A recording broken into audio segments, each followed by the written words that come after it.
बालकृष्ण खाँड।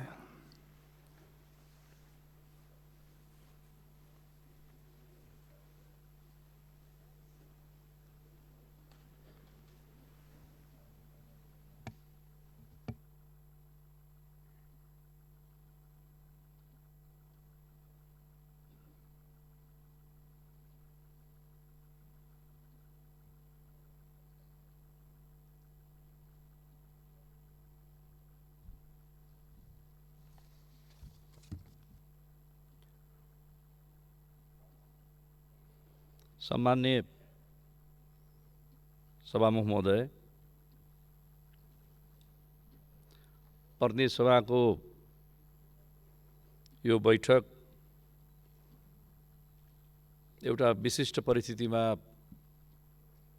सम्पन्न भइरहेको छ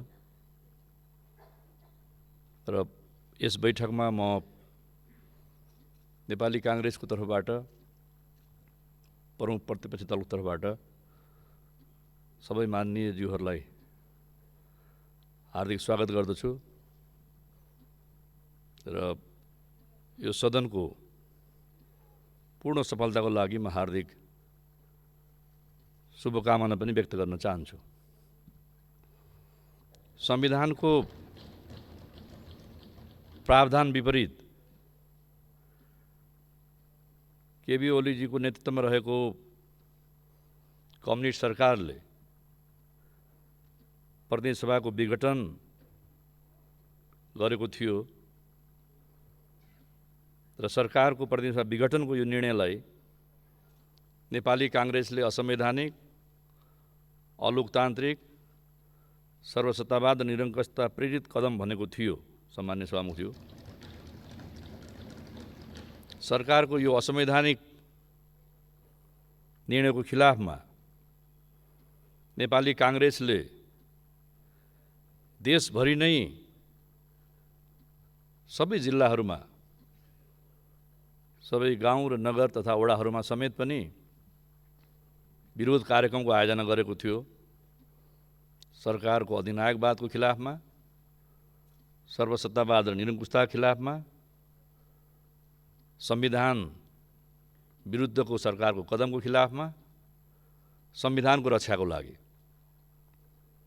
त्यसरी नै देशका विभिन्न भूभागमा जागरुक नागरिक समाजले, विभिन्न राजनीतिक पार्टीले, देशका युवा तथा तरुणहरूले सरकारको यो असंवैधानिक कदमको, सरकारको यो अधिनायकवाद तर्फको यात्रालाई रोक्नका लागि विरोधहरू गर्नुभएको थियो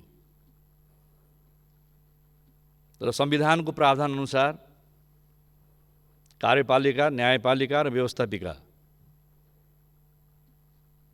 शक्ति पृथ्वीकरणको सिद्धान्त अन्तर्गत व्यवस्थापन गरिएको छ र न्यायपालिकालाई स्वतन्त्र निष्पक्ष न्यायपालिकाको रूपमा संविधानले एउटा विशिष्ट स्थान दिएको छ र सर्वोच्च अदालतको संवैधानिक इजलासले सरकारको यो असंवैधानिक कदमलाई बदर गरेर, खारेज गरेर यो प्रतिनिधि सभाको पुनर्स्थापना गरेको छ। म हाम्रो पार्टीको तर्फबाट यो कदमको हार्दिक स्वागत गर्दछु र सरकारको असंवैधानिक कदमको खिलाफमा आवाज उठाउने देशभरिका आम नागरिक, राजनीतिक दल, नागरिक समाज, दाजुभाइ दिदीबहिनीहरू र सम्पूर्ण युवा प्रेस जगतलाई हार्दिक धन्यवाद दिन्छु। संविधानको रक्षाका लागि एकजुट भएर आवाज बुलन्द गरेकोमा, आवाज प्रतिध्वनित गरेकोमा र यसको उत्तरदायित्व सरकारले लिने कि नलिने, यति ठुलो असंवैधानिक कदम चालिसकेपछि सर्वोच्च अदालतले सरकारको कदमलाई, प्रधानमन्त्रीको कदमलाई असंवैधानिक भनेपछि प्रधानमन्त्रीले यसको नैतिक उत्तरदायित्व लिनुपर्छ कि पर्दैन?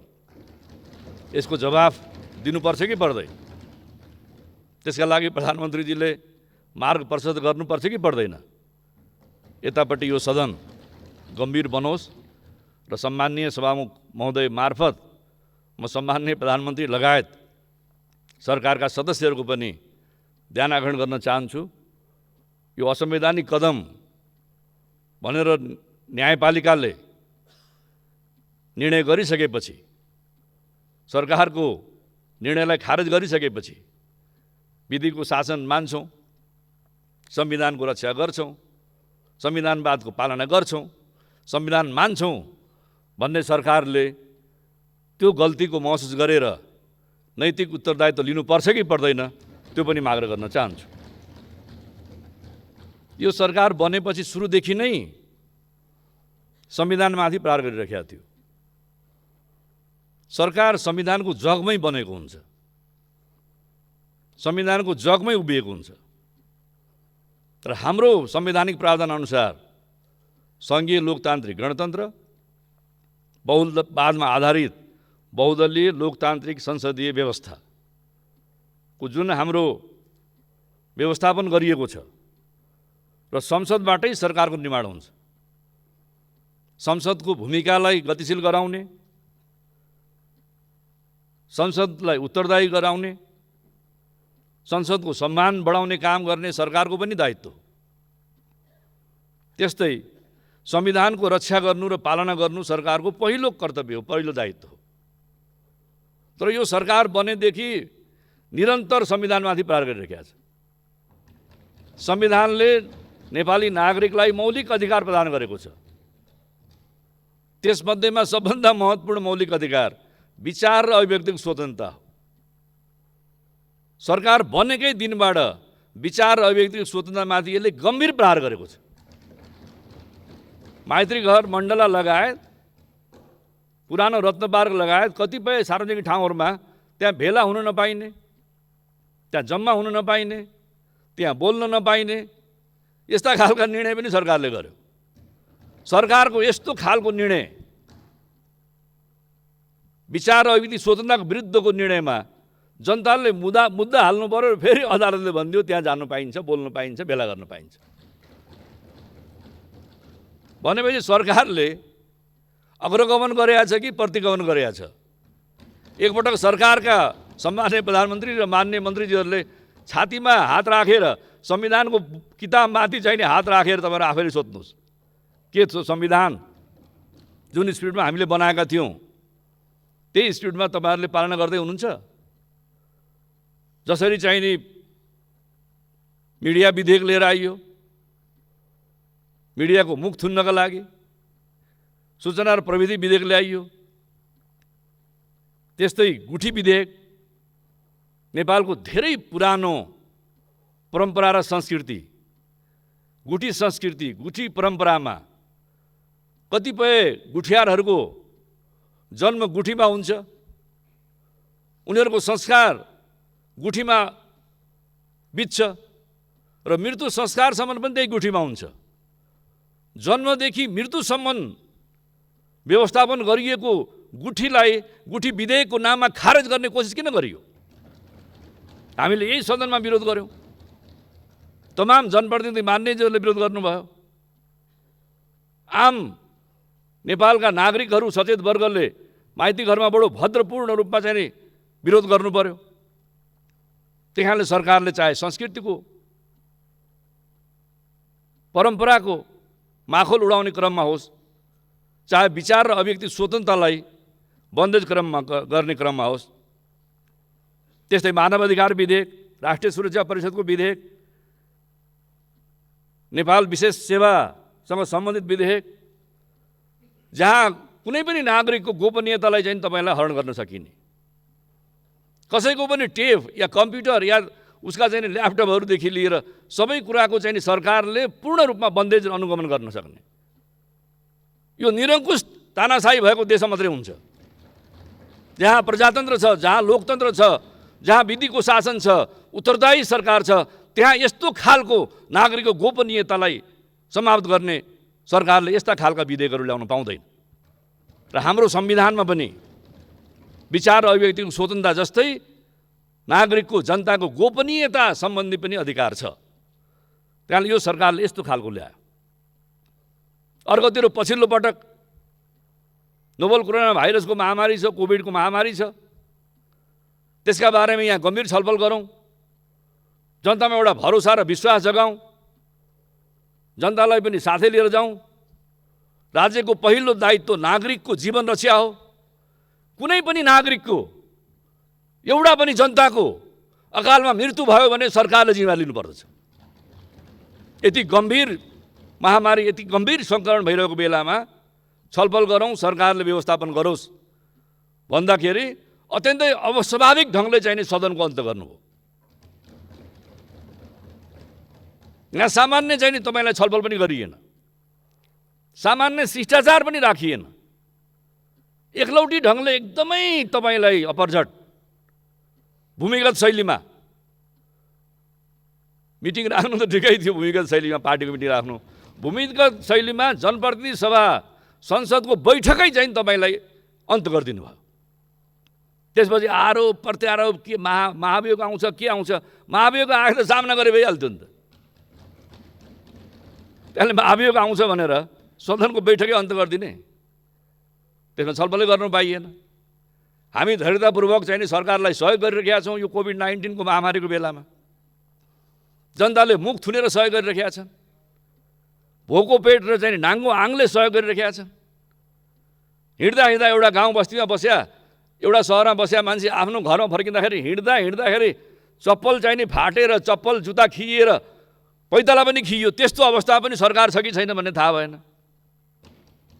फेरि छलफल होला, फेरि बैठक होला, फेरि बसिएला, हिउँदी अधिवेशन त होला। अब कम्तीमा संवैधानिक प्रावधानअनुसार 6 महिनाभित्र बैठक गर्नुपर्ने, ल 6 महिनाभित्र अब त बैठक होला, 1 हप्ता मात्रै बाँकी छ, अनि तपाईँलाई बैठक गर्नुपर्छ भनेर सदनै भङ्ग। अब अहिले सर्वोच्च अदालतले चाहिँ नि हामीलाई पुनर्स्थापित गरेको छ। यो सदनलाई रचनात्मक ढङ्गबाट अगाडि बढाउँ, जनतामा एउटा नयाँ भरोसा र विश्वास पैदा गरौँ, राजनीतिक दलहरूको बिचमा पनि भएका तिक्ततालाई कम गर्दै फेरि सहयात्रा र हातेमालो गर्ने अवस्थामा अगाडि बढौँ भन्ने नै हाम्रो नेपाली काङ्ग्रेसको चाहना हो। तर सरकारले सदनमा कुनै बिलै ल्याउँदैन, कुनै विधेयक अगाडि बढाउन चाहँदैन। केही अध्यादेशहरू ल्याएको थियो, जुन अध्यादेशहरू जरुरी पनि छन्, तर त्यसमा पनि सरकारले चाहिँ तपाईँलाई अब अत्तो थापेर चाहिँ होइन, हामीले पहिलो बैठकमा ल्याउनु पाएनौँ, त्यस कारणले अब त्यसका बारेमा चाहिँ हाम्रो रिजर्भेसन छ भन्नुहुन्छ। उल्टै एसिड आक्रमणसँग सम्बन्धित चाहिँ तपाईँलाई अपराधको दोषीलाई कडाभन्दा कडा सजाय होस्, त्यसमा हाम्रो पार्टी चाहिँ तपाईँको साथमा छ।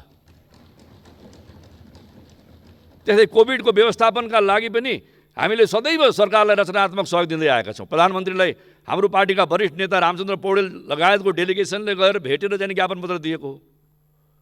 नेपाली काङ्ग्रेस संसदीय दलको तर्फबाट म आफै डेलिगेसनमा गएर चाहिँ असार 2 गते ऊ जमानामा चाहिँ तपाईँलाई ज्ञापन पत्र दिएको हो सरकारलाई सहयोग गर्न। 2 घण्टा त प्रधानमन्त्रीसँग हाम्रो संवाद भएको थियो। उहाँले त्यतिखेर त हाँसी नै राम्रै उज्यालो अनुहारले नै वार्ता गर्नुभएको थियो, छलफल गर्नुभएको थियो। कोभिडको व्यवस्थापनलाई हामी गम्भीरै छौँ। अब बलात्कार र यौनजन्य हिंसा, यो सरकारको पालनामा सबभन्दा बढ्ता चाहिँ बलात्कार र हिंसा भइरहेको छ। त्यसको नियन्त्रण रोकथाम चाहिँ गर्न सरकार असफल भइसकेको छ। त्यसकारणले आम महिलाहरू, आम दिदीबहिनीहरू, सासाना बालबालिकाहरू समेत चाहिँ पीडित भएको अवस्था छ। त्यसकारणले यस्तो खालको चाहिँ नि गतिविधि अगाडि बढोस् है भन्ने हाम्रो चाहना छ। टिआरसीको बारेमा त हामीहरू सबभन्दा बढी संवेदनशील गम्भीर छौँ। हाम्रो आदरणीय नेता पूर्व प्रधानमन्त्री, पूर्व सभापति गिरिजाप्रसाद कोइरालाको पालोमै मुलुक शान्ति प्रक्रिया अगाडि बढेको हो। यसै हलमा तत्कालीन प्रधानमन्त्री गिरिजाप्रसाद कोइराला र विद्रोही पक्षका कामरेड पुष्पकमल दाहाल प्रचण्डको बीचमा वृहत शान्ति सम्झौता भएको हो। त्यो शान्ति सम्झौता र शान्ति प्रक्रियामा हामी पूर्ण प्रतिबद्ध छौँ। अहिले पनि हाम्रो कमिटमेन्ट छ। तर जतिखेर चाहिँ तपाईँलाई यो हलमा अँध्यारो अनुहार लगाएर, मलिन अनुहार लगाएर केही नेताहरू बस्नु भएको थियो, उहाँहरू अहिले विभिन्न बहानामा यो शान्ति प्रक्रियालाई ध्वस्त पार्न, शान्ति प्रक्रियालाई अवरोध गर्न लागिरहनु भएको छ। समय आयो भने त्यो पार्टीको नाम र समय आयो भने त्यो पार्टीका नेताहरूको नाम पनि भनौँला। अहिले यस्तो बेलामा विशेष बेलामा बढी चित्त किन गर्ने? तपाईँहरू आफैलाई थाहा होला, पुरानो फोटो हेरेर थाहा भइहाल्छ नि कसको अनुहार मलिन थियो। एउटा प्रक्रियामा हामी अगाडि बढिसकेका छौँ। त्यहाँले त्यो शान्ति प्रक्रिया बारेमा हामी सबैभन्दा संवेदनशील र गम्भीर छौँ। त्यस कारणले गर्दाखेरि म सम्माननीय सभामुखज्यू, यो अवस्थामा चाहिँ नि कसैले कसैलाई दोष लगाउने भन्दा पनि मुलुकलाई कसरी चाहिँ नि हामीले अगाडि बढाउने, यो संविधान कसरी हामीले सफल गर्ने, संविधानमा धेरै राम्रा कुराहरू पनि छन्, केही कमजोरी होला, मधेसको मुद्दालाई सम्बोधन गर्नुपर्ने होला। नेपाली काङ्ग्रेसले त सदैव यो संविधानमा भएका कमी कमजोरी हटाउन र यो संविधान सबैको स्वामित्वमा स्थापित गर्नका लागि संविधान संशोधन गरौँ भनेकै छौँ नि हामीले। हामी सरकारमा हुँदा पनि संविधान संशोधनको प्रस्ताव लिएर आएको हो। त्यतिखेर यो सदनमा कोले चाहिँ नि त्यो संविधान संशोधनको पक्षमा मतदान गर्नुभयो र कोले विपक्षमा गर्नुभयो, यहाँ रेकर्ड हेरेर थाहा भइहाल्छ नि। त्यसले गर्दाखेरि गम्भीरतापूर्वक अगाडि बढाउने भन्ने म आग्रह गर्न चाहन्छु। अब यो कोभिड-19 को बारेमा पनि केही कुराहरू उठ्यो, मन्त्रीजीले पनि केही कुरा भन्नुभयो र यो भ्याक्सिन 17 लाख चाहिँ नि अहिले नेपालीहरू लगाएका छन्। सम्माननीय प्रधानमन्त्रीजीलाई म धन्यवाद दिन चाहन्छु। यसै रोस्टममा आएर सम्माननीय प्रधानमन्त्रीजीले के भन्नुभएको थियो भने अब 3 महिनाभित्र नेपालका सबै नागरिकलाई कोभिडको भ्याक्सिन लगाइनेछ। प्रधानमन्त्रीले यहाँ आएर बोलेको कुरा पनि 9 महिना भइसक्यो। कुन चाहिँ 3 महिना? 77 सालको 3 महिना हो कि 78 सालको 3 महिना हो कि 79 सालको 3 महिना हो कि 80 सालको 3 महिना हो? त्यस कारणले कुनै चाहिँ देखो सीमा नभएको 3 महिना हो कि? अब 17 लाखलाई भ्याक्सिन लगाउनु भएको छ सम्माननीय सभामुखज्यू। अब छापाहरूमा आजै पनि आएको छ, विज्ञहरूले आजै भन्ने छन् कि नेपाल सरकारसँग तपाईँलाई 7 लाखभन्दा बढी स्टकमा चाहिँ नि भ्याक्सिनको छैन। अब 17 लाख जसलाई भ्याक्सिन लगाइसक्यो उसलाई चाहिँ नि सेकेन्ड डोज दिनुपर्ने छ। सेकेन्ड डोजको लागि त 17 लाख त हामीसँग स्टकमै हुनु पर्थ्यो नि त। जसले भ्याक्सिन लगाउनु पाएको छैनन् उनीहरूलाई लगाइदिनु पर्ने पनि छ। 10 लाख भारत सरकारले चाहिँ नि हामीलाई उपहार दियो, अर्को 10 लाख हामीले किन्यौँ, धन्नै 3 लाख चाहिँ नि कम्पनीले चाहिँ नि हामीलाई उपहार दियो। 23-24 लाख चाहिँ नि भ्याक्सिनको प्रबन्ध छ। 17 दुना त 34 लाख भ्याक्सिन चाहियो।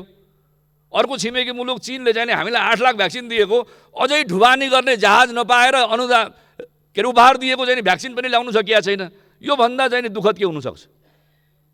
त्यहाँले म मेरो पार्टी तर्फबाट आग्रह गर्न चाहन्छु, अविलम्ब सबै नेपाली जनतालाई भ्याक्सिन लगाउने, समुचित भ्याक्सिन लगाउने, 1 डोज मात्रै होइन कि आवश्यक पऱ्यो भने 2 डोज भ्याक्सिन लगाउने प्रबन्ध गर्न सरकार चाहिँ नि ले सुप्रबन्ध गरोस्, व्यवस्थापन गरोस् भन्ने म आग्रह गर्न चाहन्छु।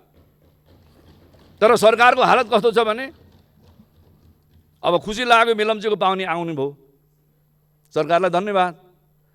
त यो मेलम्चीको सपना त सन्त नेता कृष्णप्रसाद भट्टराईले देख्नुभयो नि। त्यो मेलम्चीको पानी आउने भयो, जनतालाई काकाकुलबाट चाहिँ नि राम्रो अवस्था लाने भइयो, सबैलाई धन्यवाद। तर कृष्णप्रसाद भट्टराईको नाम एकपटक लिन पनि तपाईँलाई कन्जुसाइ। मेलम्चीमा गयो पनि भट्टराईजीको नाम छैन, सुन्दरी जलमा गयो पनि भट्टराईजीको नाम छैन, पार्लिमेन्टको रोस्टममा फर्केर आयो, पहिलो सभामुख पनि हो। 2046 सालको जनआन्दोलनको चाहिँ उहाँहरू क्रान्ति नायक पनि हो, भट्टराईजीकै नाम छैन। किन जसले यो मेलम्ची ल्याउने सपना गर्दाखेरि जसले चाहिँ तपाईँलाई हाँसोमा चाहिँ तपाईँलाई टुणी खेलमा भाड गर्थे, अहिले उहाँहरूले चाहिँ हामीले ल्यायौँ भन्दाखेरि काठमाडौँको जनताले पत्याउँछ कि पत्याउँदैनन्, गम्भीर हुनुहोस् भन्ने पनि म आग्रह गर्न चाहन्छु। त्यस्तै अब विकासको बारेमा पनि अब डिपिआर गरेका छैन, बजेट छैन, शिलान्यास भइसक्यो धमाधम। बाह्र विकास, कागजको विकास। 2 वर्षदेखि मोटर चलिरहेको छ, गाडी कुदिरहेको छ, कालो पत्रेको अहिले उद्घाटन। 2 वर्ष अगाडि पुलमा चाहिँ गाडी तरिरहेको छ, अहिले बोर्ड लगाएर चाहिँ तपाईँलाई राजमार्गमा आमसभा, राजगढमा शिलान्यास। यो चाहिँ नि कस्तो खालको चाहिँ नि विकास हो, कसको खालको निर्माण हो? अब अल्प विकसित र विकसितको बारेमा पनि यो चाहिँ नि भुइँचालो नआएको भएदेखि तत्कालीन प्रधानमन्त्री सम्माननीय प्रधानमन्त्री सुशील कोइरालाको पालोमै चाहिँ नि यो भइसक्यो हो। कमसेकम अहिले चाहिँ नि पूर्णता पाएको छ भने पनि होइन, जस्तै मनमोहनजीको पालोमा सुरु भएको छ, अधिकारीजीको पालोमा धन्यवाद, भरतमोहन अधिकारीको पालोमा चाहिँ नि वृद्ध भत्ताको सुरुवात भयो, उहाँलाई धन्यवाद। कमसेकम जसको पालोमा इनिसिएसन भएको छ त्यसलाई स्मरण गर्ने त गरौँ, उहाँहरूलाई चाहिँ नि पनि तपाईँलाई धन्यवाद दिने त गरौँ। त्यस कारण यस्तो खालको चाहिँ नि दिउँसै रात पार्ने अवस्थामा चाहिँ नि मुलुक अगाडि नबढोस् भन्ने पनि म आग्रह गर्न चाहन्छु। अब यो कोभिड-19 को बेलामा अब श्रमिकले चाहिँ तपाईँलाई श्रमिकलाई रोजगारी छैन, किसानलाई बिउ मल्ल चाहिँ तपाईँलाई किसानको उत्पादनलाई बजार छैन, निजी विद्यालयहरूमा पढाइरहेका निजी कल कारखानामा जागिर खाइरहेका कर्मचारीहरूलाई तलब छैन। अब त्यसै विश्वविद्यालयका प्राज्ञहरू जो चाहिँ तपाईँलाई डेली वेजेसमा छन् उनलाई तलब छैन, शिक्षक प्राध्यापकहरूलाई, उद्योगी व्यवसायको व्यवसाय छैन, खास गरेर पर्यटन व्यवसायको त यस्तो हालत छ, यातायात व्यवसायको यस्तो चाहिँ तपाईँलाई पीडादायक अवस्था छ। कमसेकम सरकारले उद्योगी व्यवसायी मजदुर किसान महिला दाजुभाइ दिदीबहिनीलाई कसैलाई राहत ल्याएको सुनिएन। यो राहत पनि तपाईँलाई भूमिगत रूपमा चाहिँ गरे हो कि थाहा नहुने हिसाबले गरे त्यो पनि हुनसक्छ नि। उहाँहरू सबैजना बडो कुशल हुनुहुन्छ, माहिर हुनुहुन्छ, नभए जनताले थाहा पाउने गरी राहत ल्याउनु पऱ्यो नि त। मजदुरलाई राहत दिनु परेन, किसानलाई राहत दिनु परेन, उद्योगी व्यवसायलाई राहत दिनु परेन। लागौँ कि अब सामान्य सभामुखजीले भनेपछि दिनै थाल्यो, अब राहत दिनु परेन। अब त झन् के राहत देला, सरकारको हालत के छ भने ऋण लिएर घिउ खाने, बजेट कुरा गर्यो भने। अब अहिलेको सफल सरकारले यति धेरै ऋण ल्याएको छ कि यति नेपालीको टाउकोमा ऋण कहिले पनि थिएन। सायद उहाँलाई लागेको छ होला अब यस्तो स्थिति छ देशमा, अब फेरि फर्केर आइन्छ कि आइन्न। अब अहिले ऋण लिउँ तिर्ने बेला त अरू आइहाल्छन्, हाम्रो पालामा ऋण लिउँ घिउ खाउँ त्यहाँबाट अरूले तिरिहाल्छन् नि भन्ने हिसाबले लिनु भएको छ भने त केही छैन। नभए मुलुकले तिर्न नसक्ने गरी ऋण लिने किन लिने। अब चालु खर्च चाहिँ तपाईँलाई बढै छ, सरकार मितव्ययिता भन्छ, सुशासन भन्छ, तर चाहिँ तपाईँलाई ऋण चाहिँ नि बढै छ। राजनीतिक नीति चाहिँ दिनानुदिन भाका भइछन्, त्यस कारणले तपाईँलाई अब चालु खर्च बढै छ, तर पुँजीगत खर्च चाहिँ नि घटै छ। अब पुँजीगत खर्च घटाउनु भएको छ, पुँजीगत खर्च गर्नु सक्नु भएको छैन, सङ्घीय सरकारले सकेका छैन, प्रदेश सरकारले सकेका छैन, स्थानीय सरकारलाई तपाईँहरूले चाहिँ नि कुनै महत्त्व दिनु भएको छैन। भनेपछि जब पुँजीगत खर्च चाहिँ तपाईँहरूको घटै छ भने विकास कसरी बढ्या छ? चालु खर्च बढाउने, पुँजीगत खर्च चाहिँ नि घटाउने, अनि सम्बन्धित विकास चाहिँ नि एजेन्सिजहरूलाई चाहिँ नि ल 20% खर्च नगर, हामी बजेट दिन सक्दैनौँ भनेर तपाईँहरूले सर्कुलर आन्तरिक सर्कुलर गर्ने, अनि विकास चाहिँ नि हामीले एकदमै चुचुरामा पुऱ्याएछौँ भनिदिने। त्यही कारणले कृपा गरेर जे हो त्यही गर्नु पऱ्यो नि। म सम्मान्य सभामुखजी मेरो अब सिद्ध्याउँछु र अन्तिममा म के भन्छु भने जसरी यो सरकार बन्दाखेरि अर्थमन्त्रीले बडो उत्साहित भएर पूर्ववर्ती सरकारले ऋणमा नेपाल पारेको थियो, हामीले चाहिँ तपाईँलाई सबैलाई घिउ खुवाउँछौँ भनेर जसरी श्वेत पत्र निकाल्नु भएको थियो नि, व्हाइट पेपर निकाल्नु भएको थियो नि, होइन याद होला नि, त्यो व्हाइट पेपरमाथि छलफल गर्नु पऱ्यो, त्यो श्वेत पत्रमाथि छलफल गर्नु पऱ्यो। श्वेत पत्र भनेको त यथार्थ पत्र हो नि, नाम चाहिँ तपाईँलाई श्वेत पत्र भन्ने, यथार्थ पत्र भनेर जारी गर्ने, अगाडि थपेर यथार्थ पत्र बनाउने। म त्यतिखेरको श्वेत पत्र पनि ल्याओस् सरकारले, र अहिलेको अवस्था अहिलेको चाहिँ श्वेत पत्र पनि जारी गरोस्। अहिले कस्तो छ देशका श्रमिकहरूको हालत कस्तो छ, किसानको हालत कस्तो छ, उद्योगपतिहरू व्यवसायको हालत कस्तो छ, व्यापारीको हालत कस्तो छ, कर्मचारीको हालत कस्तो छ, त्यसका बारेमा अहिले पनि मूल्याङ्कन गरियोस् भन्ने म आग्रह गर्न चाहन्छु। र अन्तमा यो संसदीय व्यवस्थाका प्रति हाम्रो पूर्ण विश्वास छ। संसदीय व्यवस्थाले सबैको प्रतिनिधित्व यहाँ गराउँदछ, सबैको पहिचान पनि स्थापित गराउँछ, सबैको आवाज पनि चाहिँ सदन मार्फत चाहिँ जनताको बिचमा पुर्याउँछ। त्यस कारणले यो व्यवस्था चाहिँ तपाईँलाई सफल गराउने क्रममा अन्तर्मनबाट लागौँ र संविधानलाई पनि सफल गराउने क्रममा मनबाट लागौँ। यो संविधानको विकल्प चाहिँ छैन। अहिलेको संविधान सभाले बनाएको संविधान, जनताले चुनेका जनप्रतिनिधि जो संविधान सभामा आएर यसै संविधान सभाबाट हामीले संविधान बनाएको छौँ। यो संविधानको विकल्प भनेको यही संविधान हो। त्यसकारणले यो संविधानलाई बदल्छु, नेपालमा अधिबनायकवाद ल्याउँछु, नेपालमा सर्वसत्तावाद ल्याउँछु, नेपालमा तानाशाह ल्याउँछु भन्ने नेताहरू, नेपाललाई तानाशाही ढङ्गले म चलाउँछु, मेरो आफ्नो मानसपटलबाट म निरङ्कुशताको दिशामा अगाडि बढ्छु भनेर भन्ने सबै नेताहरू नेपालमा असफल भएको छन्। त्यही मार्गमा, त्यही बाटोमा अगाडि नबढ्नुहोस् भन्ने पनि म हार्दिक शुभेच्छा र शुभकामना दिन चाहन्छु। सबैलाई धन्यवाद, सबैलाई शुभकामना। जय नेपाल।